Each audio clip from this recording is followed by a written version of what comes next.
రేపు ప్రొద్దున సింపుల్ ఈ మూడేళ్లు కూడా ఇదే పని చేస్తారు. ఒక విధంగా చూస్తే జగన్మోహన్ రెడ్డి అనే వ్యక్తి లేకపోతే తెలుగుదేశం పార్టీ రాజకీయంగా ఎలా మనుగడ సాధిస్తుందో తెలుగుదేశం పార్టీ తన అధికారిక సోషల్ మీడియా ఖాతాలోనే ఈ పోస్ట్ పెట్టింది. ఇన్వెస్ట్మెంట్ ఫ్రెండ్లీనెస్ ఇండెక్స్ ర్యాంకింగ్ లో ఏపీ 8వ స్థానానికి పడిపోయింది. దీనిపైన సాక్షి ప్రముఖంగా కథనాన్ని ప్రసారం చేసింది. వైఎస్ఆర్ కాంగ్రెస్ పార్టీ కూడా చాలా ప్రముఖంగా 2-3 రోజులుగా ఈ అంశాన్ని ప్రస్తావిస్తుంది. దీనిపైన ఇప్పుడు తెలుగుదేశం పార్టీ విచిత్రమైన ఎదురుదాడి మొదలుపెట్టింది. తెలుగుదేశం పార్టీ వాళ్ళకం చూస్తూ ఉంటే ఇప్పుడు 2 ఏళ్లైంది అధికారంలోకి వచ్చి. ఈ 2 ఏళ్ల కాలంలో తెలుగుదేశం పార్టీ ప్రభుత్వంలోని వైఫల్యాలన్నింటినీ కూడా సమర్థవంతంగా జగన్మోహన్ రెడ్డి ఖాతాలో వేసేందుకు ప్రయత్నిస్తూ వచ్చారు. జగన్మోహన్ రెడ్డి నుంచి వచ్చిన వారసత్వ వైఫల్యాలు అంటూ ఈ 2 ఏళ్లు ప్రచారం చేసుకుంటూ వచ్చారు. ఇప్పుడు ఈ ఇన్వెస్ట్మెంట్ ఫ్రెండ్లీనెస్ ఇండెక్స్ లో ఏపీ 8వ స్థానానికి పడిపోవడానికి కూడా జగన్మోహన్ రెడ్డి కారణం అంటున్నారు. అందుకు తెలుగుదేశం పార్టీ చెప్తున్న కారణం ఏంటో తెలుసా?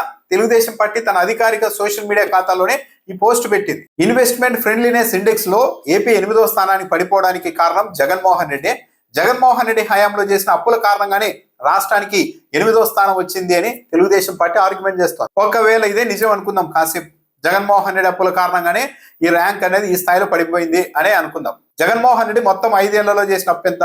3,32,000 కోట్ల రూపాయలు మాత్రమే. అసెంబ్లీకి పయ్యావుల కేశవ్ గారే సమాధానంగా చెప్పారు ఈ విషయాన్ని. కానీ తెలుగుదేశం పార్టీ మీడియా, పవన్ కళ్యాణ్, పురంధేశ్వరి అందరూ కూడా జగన్మోహన్ రెడ్డి 15 లక్షల కోట్లు అప్పు చేశారని సమర్థవంతంగా పబ్లిక్ ని మోసం చేసి వాళ్ళ చెవుల్లో పూలు పెట్టి నమ్మించి ఓట్లయితే వేయించుకోగలిగారు. కానీ అధికారంలోకి వచ్చిన తర్వాత ప్రభుత్వమే జగన్మోహన్ రెడ్డి 5 ఏళ్లలో చేసిన అప్పు 3,32,000 కోట్లు మాత్రమే అని చెప్పి. కానీ ఈ 2 ఏళ్లలో చంద్రబాబు నాయుడు గారి ప్రభుత్వం ఎంత అప్పు చేసింది? ఏకంగా మొన్నటి మంగళవారంతో 3,59,000 కోట్ల రూపాయలు అప్పు చేసింది. అంటే జగన్మోహన్ రెడ్డి 5 ఏళ్లలో చేసినప్పుడు 2 ఏళ్లలో బ్రేక్ చేసేసి దాటిపోయారు.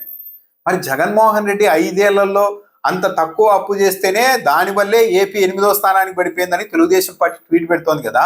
మరి ఈ 2 ఏళ్లలో చేసిన అప్పు ఇక ఈ 3 ఏళ్లలో చేయబోయే అప్పు కలిపితే ఇంకా ఆంధ్రప్రదేశ్ అనేది కోలుకునే అవకాశం ఉంటుందా? ఈ స్పీడ్ తో చంద్రబాబు నాయుడు గారు అప్పులు చేస్తూ వెళ్తే. దాంతో పాటు ఏపీలో 132 మంది పారిశ్రామికవేత్తల నుంచి ఇక్కడ పరిస్థితి ఎలా ఉంది, ప్రభుత్వం మీకు ఎలా సహకరిస్తోంది, ఏంటి సంగతి అని వాళ్ళ నుంచి కూడా సర్వే ద్వారా వివరాలు రాబట్టి వాళ్ళు నిజంగా ప్రభుత్వానికి అనుకూలంగా అయితే చెప్పలేదు.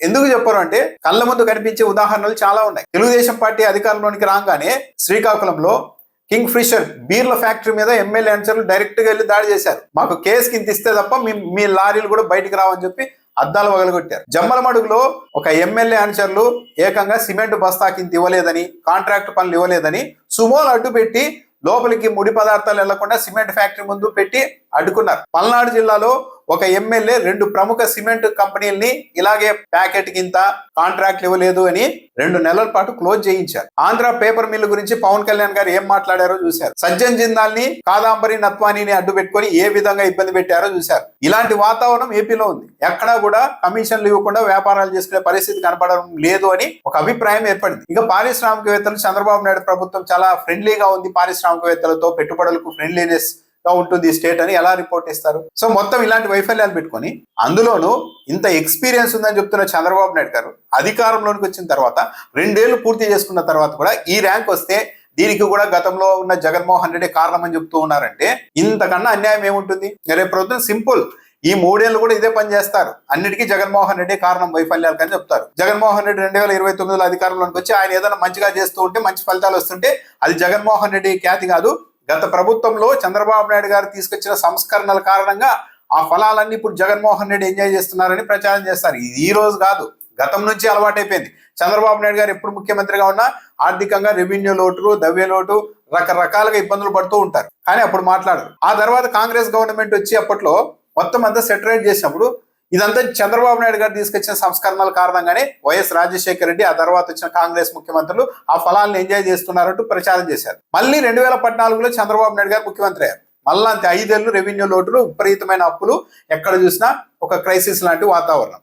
మళ్ళీ జగన్మోహన్ రెడ్డి అధికారంలోకి వచ్చారు. జగన్మోహన్ రెడ్డి అధికారంలోకి వచ్చి చాలా తక్కువ అప్పులు చేస్తే మీడియా బలం ఉందని చెప్పి ప్రజలంతా వెర్రి వాళ్ళని చెప్పి ఏకంగా 15 లక్షల కోట్లు జగన్మోహన్ రెడ్డి అప్పు చేశారని మాట్లాడారు. కానీ ఆయన పాపం మొత్తం 5 ఏళ్లలో 3,32,000 కోట్లు అప్పు చేసి వీళ్ళు చేస్తున్న ప్రచారాన్ని సరిగా కౌంటర్ చేయలేక ఎన్నికల నాటికి ప్రజలంతా నిజంగానే జగన్మోహన్ రెడ్డి సోమాలియా, శ్రీలంకను దాటి అప్పులు చేసేశారేమో అన్న భ్రాంతికి గురయ్యి చంద్రబాబు నాయుడు గారు మాయలో పడి ఓట్లేశారు. ఇప్పుడు తీరా అధికారంలోకి వచ్చినాక డే 1 నుంచి కూడా మళ్ళా జగన్మోహన్ రెడ్డి రాకూడదు, జగన్మోహన్ రెడ్డి అది చేశాడు, జగన్మోహన్ రెడ్డి ఇలాంటి వ్యక్తి అని మాట్లాడుతున్నారే కానీ తాను ఏం చేస్తున్నారో చంద్రబాబు నాయుడు గారు చెప్పడం లేదు.